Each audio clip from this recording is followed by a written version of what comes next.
At 8 to 12. That morning, my sister texted me one line that ended 15 years of family peace. "I'm quitting my job. You'll take care of us while I figure things out. No greeting, no guilt, just expectation." I wiped my hands, stared at the message, and typed 4 words I'd never said before. "That's not on me." Then I opened my laptop and signed the overseas contract waiting in my inbox. 10 minutes later, my phone lit up again, Mom. But what she wrote next didn't just test my patience. It forced me to choose between blood and freedom. Before we dive in, hit like and tell me, have you ever been the responsible one who finally said no? When people say family keeps you grounded, they don't mention how heavy the ground can feel when you're the one holding everyone up. I've always been that person. Emma Pierce, 32 operations manager, the human equivalent of a spreadsheet. My parents called me the stable one. What they meant was the one who never says no. Our family dinners looked warm from the outside, a roast in the oven, football humming from the living room candles, flickering against framed photos of vacations we couldn't afford without my credit card. But beneath the calm, everything was measured, my time, my paycheck, my patience. Mom would pass the bread and say, "You know, your sister's creative spirit just needs support right now." Translation. Jenna's latest failed dream had a new invoice attached. Dad would grunt from behind his beer. Emma grabbed the check, "Will you?" as if it were tradition carved in stone. And Jenna hair, perfectly undone voice, syrup sweet, would smile like she'd earned another subsidy. I'd sit there pretending the math didn't sting the rent. I quietly covered the insurance. I paid the vet bills for her dog I never met. My phone was full of reminders labeled family bills, a list that used to make me proud. It meant I was useful, dependable, the glue. But lately, that glue felt more like handcuffs. Mom liked to say, "Family evens out in the end." She never saw that even meant I bled a little more every time someone else made a mess. I'd tell myself it was temporary, that Jenna would finally get her act together. But she never did, and somehow I was always the safety net. Even Mike, my boyfriend, patient and kind, had started to notice. "You know they don't love you because you fix everything right," he'd said once. "They love you because it's convenient." I'd laughed it off, but his words stuck quiet and sharp. The last Sunday dinner I went to, I remembered Jenna breezing in 20 minutes late wearing an outfit that cost more than my week's groceries. Mom hugged her like she'd returned from war. "You've had such a hard week," she cooed. I poured the wine, pretending not to hear. Later, when Mom leaned close and said, "You're lucky, Emma. You don't need anyone to take care of you." I smiled the way people do when they're swallowing fire. That night, I opened my notes app and scrolled through the debts again, each entry a little confession I'd never made out loud. The list went on: phone plan, utilities, car insurance, apartment deposit. It wasn't just money. It was proof of how far I'd go to keep the peace. I didn't know it then, but peace was exactly what I was about to lose and somehow finally gain. It started small, like all cracks do. A late payment here, a "can you just spot me till next month" there. But by that fall, every favor had turned into a standing order. My family didn't even ask anymore, they expected. Then came the morning Jenna announced she'd quit her job. She made it sound poetic, like a declaration of self-love. "It was toxic," she said at dinner, stabbing her mashed potatoes like a martyr. "I'm focusing on my mental health." Mom clasped her hands, eyes shining. "That's so brave, sweetheart." I stared at my plate. When I'd taken a single sick day last year, Mom said I was being dramatic. Jenna's boyfriend, Caleb, grinned across the table. "She's building a brand, something creative." Dad nodded proud. "Faith, that's what matters." I wanted to ask if Faith could pay rent, but I bit my tongue. After dinner, Mom pulled me aside in the kitchen. "Honey, Jenna's going through a hard time," she whispered, like it was breaking news. "She just needs a little runway. You understand." I did understand. That runway was paved with my paychecks. That night back in my apartment, I sat in the dark with only the hum of the fridge for company. My notes app was open, payments, bills, insurance deposits. I scrolled through the numbers until they blurred. It wasn't a ledger anymore. It was a map of my own exhaustion. 2 weeks later, the text came, the same one that cracked everything wide open. 8:12 a.m. The morning light was soft, harmless. My phone buzzed on the counter. I'm quitting my job. You'll take care of us while I figure things out. No greeting, no guilt, just assumption. I stared at it for a long time, toothbrush still in my mouth. For years, my instinct had been to fix, to send money, to smooth over the chaos. But something in me shifted. Maybe it was Mike's voice echoing in my head.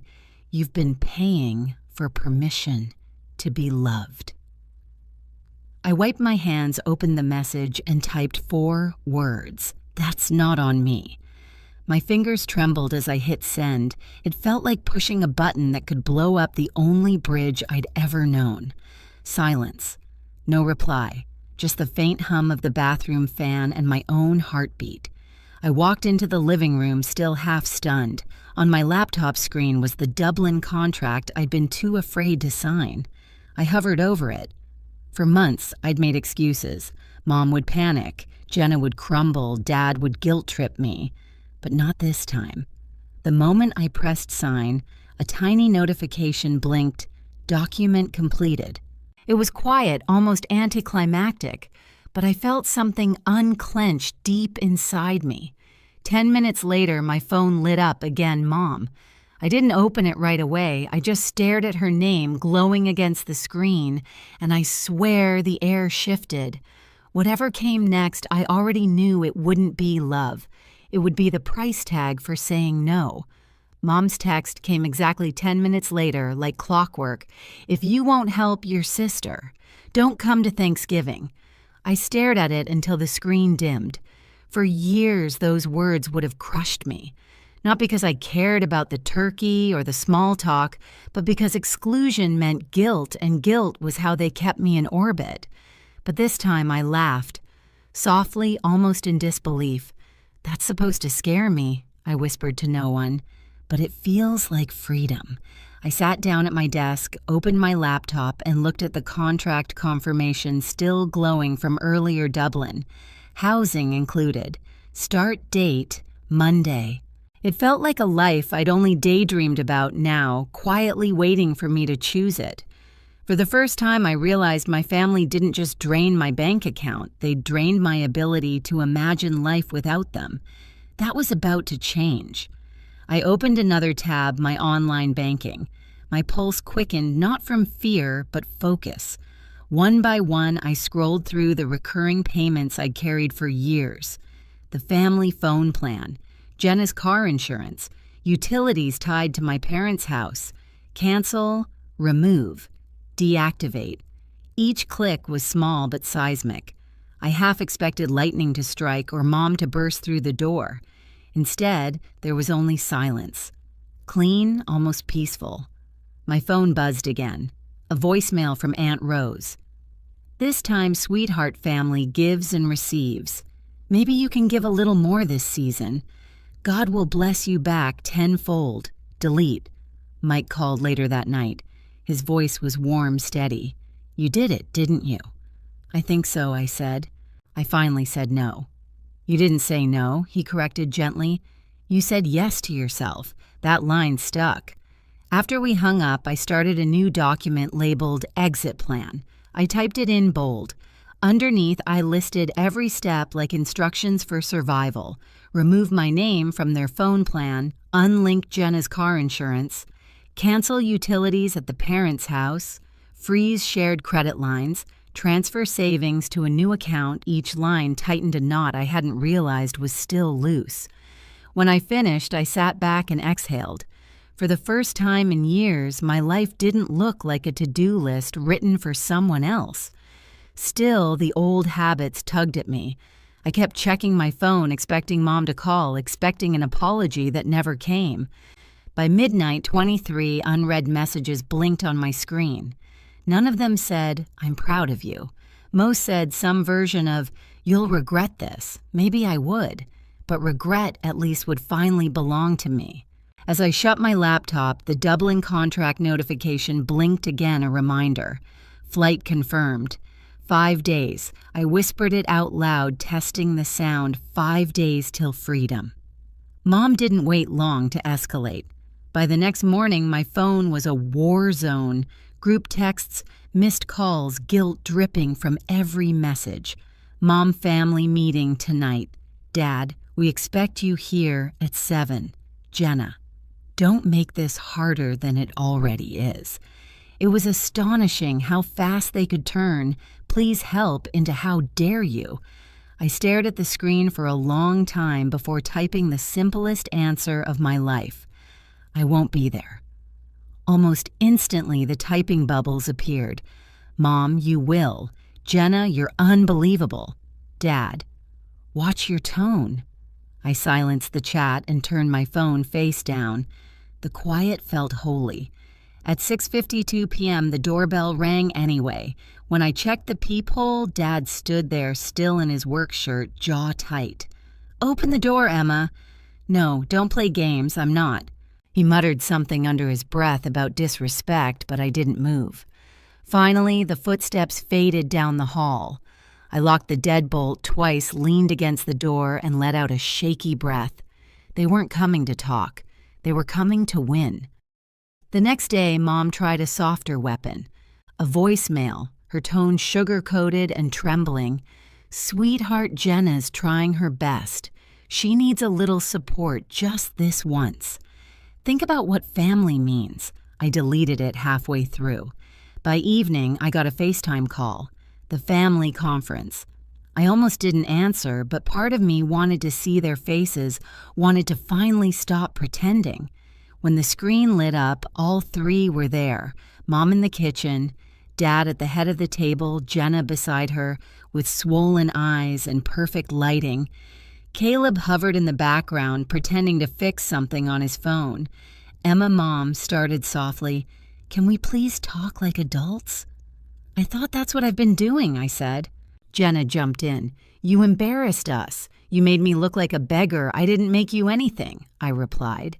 "You sent a demand, and I declined." Her lips trembled. "You don't believe in me. You never have." That one stung, not because it was true, but because it used to work. "Jenna," I said carefully, "belief isn't a bank loan." Caleb chuckled low and condescending. "She's so uptight. No wonder you're single half the year." My voice didn't rise.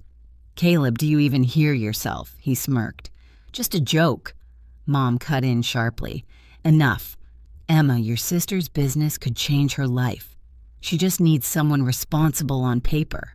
Dad leaned forward, hands clasped. "It's not even risky. It's a small loan, $150 tops. You'll co-sign, that's all." "That's all," I repeated, letting the words sink in. "You're asking me to guarantee a $150,000 loan for someone who quit her job last week." Mom's voice hardened. "Don't be dramatic. We raised you better than this." I felt something snap, not anger, just clarity. "You didn't raise me to say yes. You raised me to survive saying no." The silence that followed was thick enough to touch. Dad's face flushed. "Watch your tone." "I am," I said evenly. "It's calm." Mom's eyes narrowed. "So that's it. You're walking away from your family. I'm walking away from being your financial plan." Jenna started crying, mascara pooling at the corners of her eyes. "You're punishing me for being different. I'm setting boundaries," I said. "There's a difference." Mom slammed her hand on the table. "You'll regret this, Emma." I nodded once. "Maybe, but I'll regret it on my own dime." I ended the call.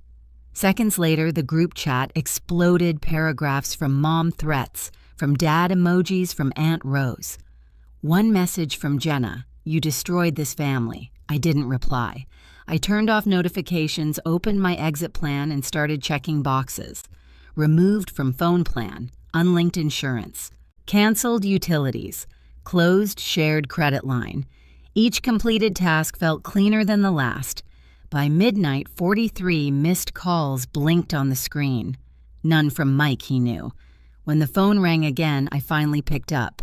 "Hey," he said quietly. "You sound lighter. I think I'm just done," I said. "Then do something about it. Not for revenge, for peace." That line hit deeper than I expected. At 1:04 a.m., I drafted one last message to my mother. "I'm leaving for Dublin Monday. Please stop contacting me unless it's an emergency." I hovered over send hand, trembling. Then I pressed it. The next morning, the retaliation came fast. Posts on Facebook about ungrateful children, Aunt Rose's chain messages about forgiveness, Jenna's cryptic story. Sometimes the ones you love hold you back. They wanted me to feel shame. Instead, I felt still. When Monday came, I zipped up my suitcase. The air in my apartment was cold clean. Every bill in my name, every key in my hand. As I rolled my suitcase to the door, my phone buzzed one last time. A text from Mom. "We won't forget this." I typed back, slowly, "Neither will I." Then I powered it off. At the airport, as the plane engines roared, I thought about every Thanksgiving table, every guilt trip, every silent yes that had built their comfort. And I thought about that one small no that tore it all down. When the wheels left the ground, my heart did too. Dublin was colder than I imagined, gray skies, damp air, and a kind of silence I wasn't used to. But maybe that's why it felt like healing.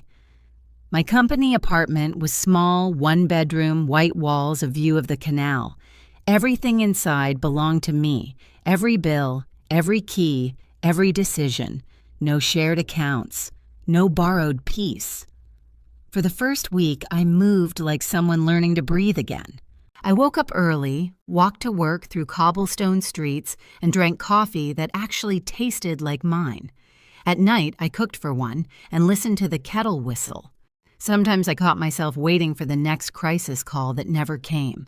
The quiet felt strange until it didn't. Mike arrived that Friday, suitcase in hand, and a grin that made the place feel less foreign. "You really did it," he said. "You left." I laughed softly. "Yeah." And somehow I'm still standing. He looked around the apartment. "It's peaceful here." "Peaceful feels weird," I admitted, "but I'll get used to it." We ate dinner on the couch, candles flickering against the rain-streaked window. My phone sat face down on the table, silent. When I finally picked it up, there were no new messages. For the first time in years, the absence of noise felt like a blessing. Days turned into weeks. I got promoted early, led my first project, made friends who didn't need rescuing. One afternoon, I scrolled through old notes, the payments bills, utilities list I'd once treated like scripture.